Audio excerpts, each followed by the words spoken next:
In today's video, I am going to teach you how to use the Countif function in Excel. By the end, you will be able to count how many times a specific text value appears in a list.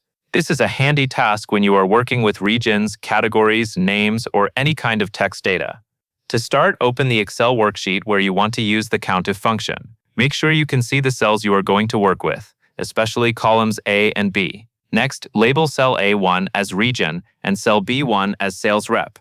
Take a moment to type those exact headings so your spreadsheet is organized and easy to understand. Clear headers help you avoid confusion later, particularly when you come back to the sheet. Now that your column labels are in place, you are ready to enter the data. Fill cells a 2 through a 10 with your region names. As you do this, keep the region values consistent. For example, if you use North one time, make sure you do not accidentally type North or North in another row, since Countif is sensitive to exact text matches. At the same time, fill cells B2 through B10 with the matching names for each row. Even though the count we are about to do only references column A, keeping the sales rep column aligned with each region makes your sheet feel complete and accurate. Once your region names are filled in from A2 to A10, you are ready to apply Countif. Take a moment to scan through the region values you entered. Confirm that the specific word you want to count is actually present. This quick check will help ensure you get the result you expect. Next, click cell B11.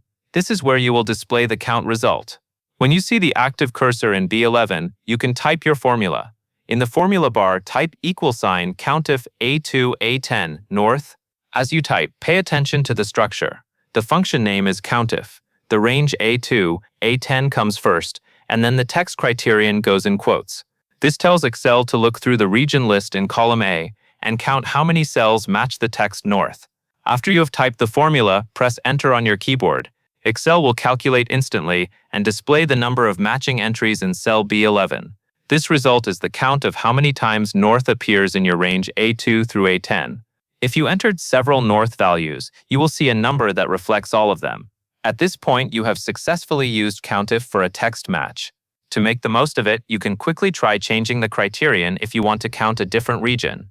For example, you could replace North with another region value that appears in your list, and the count would update accordingly. This is one of the strengths of Countif. It gives you a simple way to answer questions about your data without manually checking every row. And that is all there is to it. That covers everything you need to know to use the Countif function in Excel to count specific text values in a range.